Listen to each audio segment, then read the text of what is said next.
Bismillahirrahmanirrahim. Assalamualaikum warahmatullahi wabarakatuh. Alhamdulillahirrahmanirrahim. Wa bihi nasta'inu ala umurid dunya waddin. Wassalatu wassalamu ala rasulillah. Rabbi shrahli sadri wa yassirli amri wahlul uqdatam bil lisan yafqahu qawli, amma ba'd. Pemirsa TVRI dimanapun Anda berada, Alhamdulillah bahagia sekali kembali kami bisa menyapa Anda dalam Hasanah Ramadan 1442 Hijriah. Seperti biasa di sesi tausiah ini kami akan mengangkat tema-tema yang insya Allah bisa bermanfaat untuk kita semua mengisi kegiatan dan aktivitas kita di bulan Ramadan.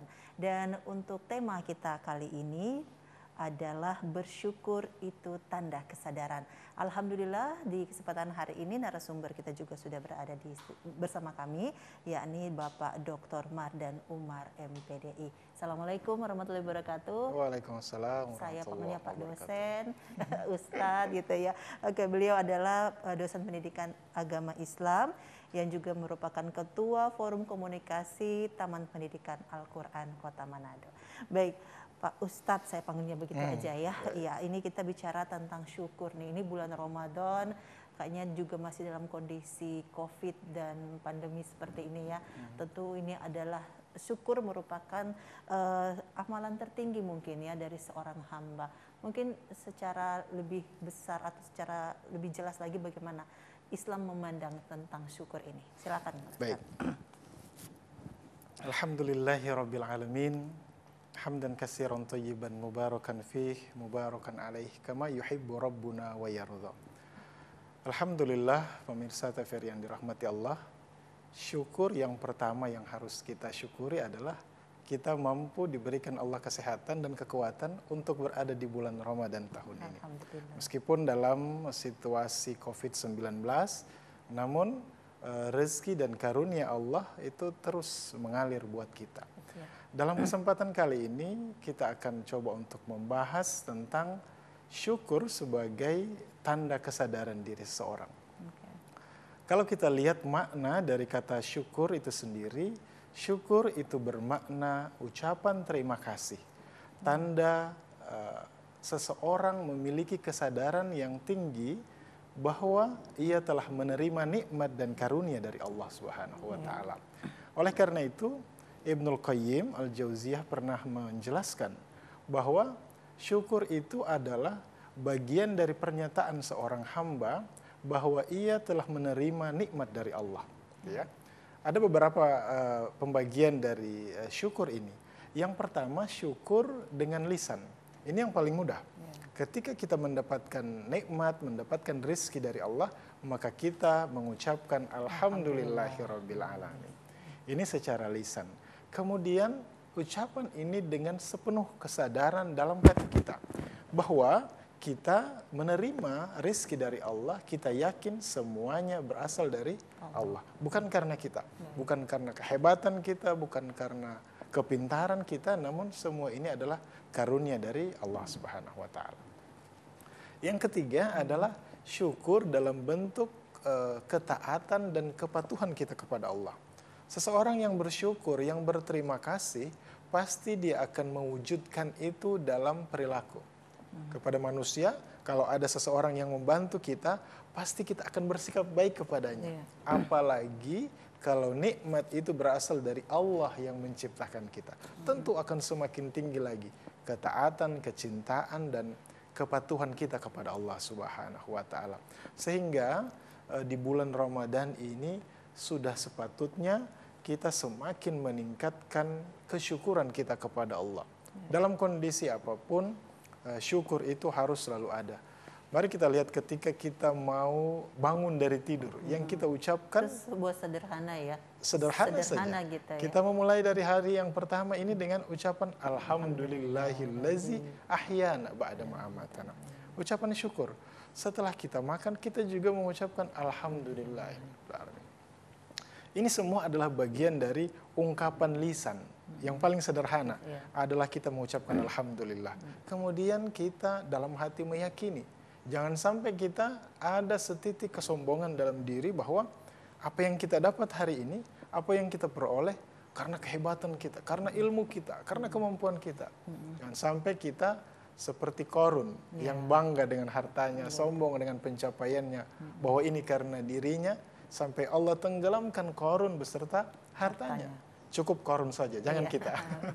Itu mungkin sebagai awalan bagi kita bahwa syukur ini dapat kita wujudkan dalam 3 kondisi, ya, dalam 3 hal, baik secara lisan, di dalam hati, dan aktivitas kita, kepatuhan, ketaatan kepada Allah Subhanahu wa Ta'ala. Dalam Al-Quran juga kan Allah sudah menyebutkan, ketika engkau bersyukur maka aku akan tambahkan nikmatku. Itu terasa mudah begitu loh Ustadz, iya kan, terdengar, tapi memang untuk mengaplikasikan itu kadang-kadang susah gitu. Apalagi misalnya disebutkan bahwa apapun yang engkau titipkan, baik itu kesenangan maupun kesukaran, itu sebetulnya datang dari Allah dan kamu patut bersyukur. Kita terkadang ada hal-hal buruk terjadi, misalnya musibah. Ada yang mengatakan kamu harus bersyukur karena mungkin ini jalan terbaik. Nah, ini bagaimana ketika kita dihadapkan dengan musibah gitu, kemudian ada orang yang menasihati kita bersyukur karena masih begini, hanya begitu gitu. Ini sebagai manusia bagaimana penjelasannya? Lumrah ya seperti itu kalau kita mendapati situasi seperti ini. Namun sebenarnya bagi seorang muslim sejati itu ada 3 kondisi.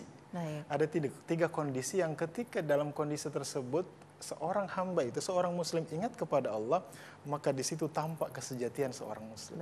Apa situasi itu, keadaan itu? Yang pertama, ketika ia diberi nikmat, ia bersyukur kepada Allah. Ya. Ketika dapat nikmat, betul, masih sangat mudah.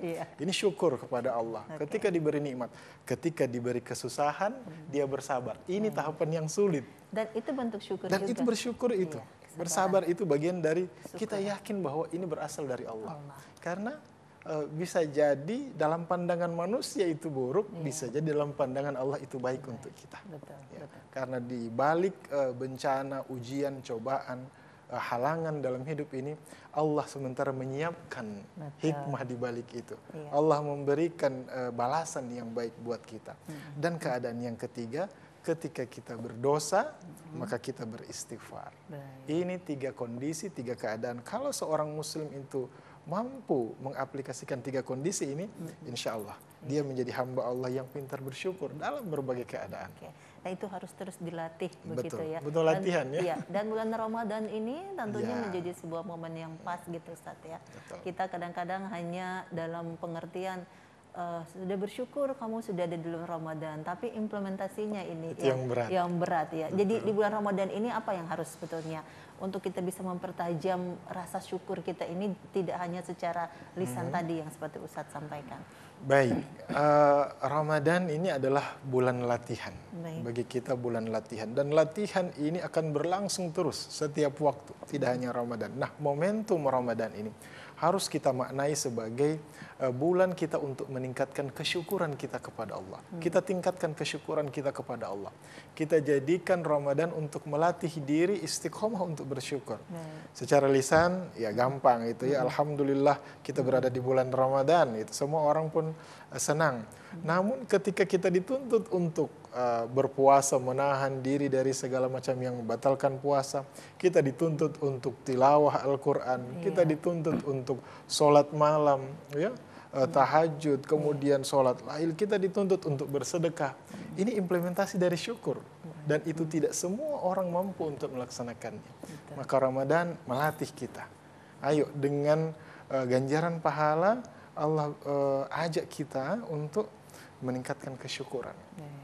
Engkau bersedekah, balasannya berlipat ganda. Engkau puasa, dapat pahala yang luar biasa. Engkau sholat malam, engkau sholat sunnah, diberikan ganjaran pahala wajib. Apalagi kalau sholat wajib. Bahkan ketika Sayyidatuna Aisyah bertanya kepada Rasulullah, Rasulullah, engkau ini sudah dijamin masuk surga, diampuni dosamu, tapi mengapa masih sholat begitu lamanya? Sampai kaki-kakinya luka, mengeras kulitnya. Kata Rasulullah, bukankah dengan itu aku harus lebih menjadi hamba yang bersyukur. Jadi ketika kita sebenarnya sudah baik, bukan berarti kita lalai, tapi meningkatkan kesyukuran. La in syakartum la azidannakum wa la in kafartum inna azabil lasyadid. Syukur meningkatkan nikmat, menambah keberkahan. Iya. Tapi kufur malah menghalangi semua. Oke, baik Ustadz, saya ingin sedikit mengaitkan bersyukur ini dengan kesabaran. Betul. Iya, ini kan kadang-kadang sebuah sifat gitu ya. Kita mampu sebuah cobaan datang, kita bersabar, kemudian kita bersyukur. Nah, ini proses ini tidak mudah begitu bagi sebagian orang. Latihannya juga kadang-kadang harus melalui tahapan-tahapan. Adakah Rasulullah kisah-kisah sebelumnya itu bagaimana Rasulullah mengaitkan kesabaran dan kesyukuran juga seperti tadi yang Ustadz jelaskan tadi ini? Baik. Ya. Kalau kita melihat kisah Isra, peristiwa Isra wal Mi'raj. Kita Iya. tahu ada peristiwa Isra dan Mi'raj. Ini terjadi di masa tahun kesedihan, di mana Rasulullah diuji oleh Allah. Betul, ya. Dengan meninggalnya istrinya, dengan pamannya. Khadijah, ya. Tentu ini sebuah kesedihan, ini sebuah ujian dari Allah. Maka apa balasan Allah? Di Isra dan Mi'raj kan. Apa yang diterima Rasulullah ketika Isra dan Mi'raj? Salat. Ya, betul. Maka balasan bagi orang, solusi bagi orang yang sementara ditimpa musibah, diberi kesusahan, ujian, caranya adalah sholat. Baik. Ista'inu bisabri wassalah. Jadi sabar dan sholat. Sholat itu tanda kesyukuran. Baik. Jadi tanda ketika seorang bersyukur adalah yang ketiga tadi, dengan kepatuhan dan ketaatan. Maka jadikan sabar dan sholat sebagai penolongmu. Iya. Kita mengingat kisah atau perjalanan Rasulullah ketika di Isra dan Mi'raj kan. Baik. Kita tahu bahwa Isra dan Mi'raj ini terjadi ketika Rasulullah diuji oleh Allah. Iya. Jadi diuji oleh Allah dengan meninggalnya istrinya Siti Khadijah dan pamannya. Iya. Nah, tentu di saat itu Rasulullah memiliki kesabaran yang tinggi, diuji, maka muncullah kesabaran yang tinggi oleh Allah, dihadiahkan Isra dan Mi'raj. Isra'kan dan di-Mi'rajkan. Apa yang diterima Rasulullah ketika Perintah itu? sholat. Perintah sholat. Maka ketika kita diuji oleh Allah, kita diperintahkan Allah untuk bersabar atas ujian, jawaban selanjutnya dari Allah adalah laksanakan sholat. Ketika ada masalah, ada ujian, ada cobaan dalam hidup ini, jawabannya adalah sholat. Maka kita menjadikan sabar dan sholat sebagai penolong. Ista'inu bisabri wassalam. Jadikanlah sabar dan sholat itu sebagai penolongmu. Ini bentuk kita mengaitkan antara sabar dan syukur yang tadi.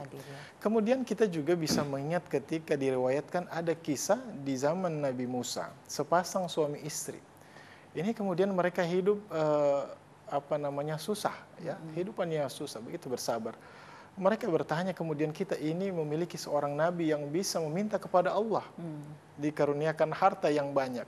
Maka datanglah mereka kepada Nabi Musa, wahai Nabi, tolong mintakan kepada Allah agar kami diberikan kekayaan, kelebihan harta, meskipun hanya 1 tahun. Setelah itu kembalikan kami seperti biasa. Iya, dalam keadaan yang susah. Dalam keadaan yang susah tadi. Hanya minta 1 tahun saja diberikan kelebihan harta. Apa yang terjadi? Nabi Musa meminta kepada Allah dan Allah karuniakan. Diizinkan. 1 tahun mereka hidup kaya raya. Baik. Selama 1 tahun itu, mereka kemudian menafkahkan semua harta kelebihan ini diberikan. Mereka berikan semua harta, dibelanjakan di jalan Allah, membantu orang, membantu yang sakit, membantu yang lemah. Sampai lewat 1 tahun. Sudah lewat 1 tahun, Nabi Musa bertanya, wahai Allah, ini hanya 1 tahun, ini sudah lewat. Mereka masih diberikan kelebihan. Kata Allah, memang hanya 1 tahun.